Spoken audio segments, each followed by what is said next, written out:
Cyber fraud કરનાર આરોપીની પોલીસે આખરે પાસા હેઠળ ધરપકડ કરી હતી. Vadodara digital arrest.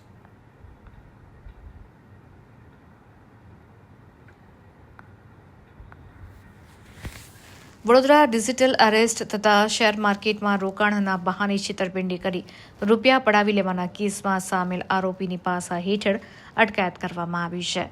દારૂ, જુગાર, ચેઇન સ્નેચિંગ, ઘરફોડ, મારામારી, દેહ વિક્રય જેવા ગુનામાં પોલીસ દ્વારા આરોપીની સામે પાસાની અટકાયત કરવામાં આવતી હોય છે.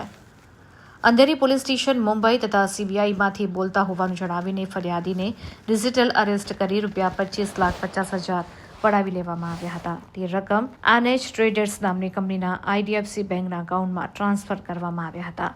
બીજા બનાવમાં શેર માર્કેટમાં રોકાણના બહાને 62 લાખની ઠગાઈ કરવામાં આવી હતી.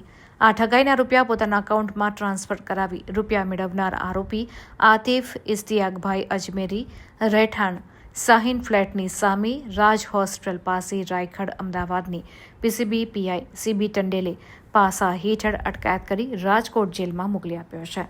આરોપીના બેંક એકાઉન્ટ પર national cyber crime reporting portal પર 32 ફરિયાદો નોંધાઈ છે.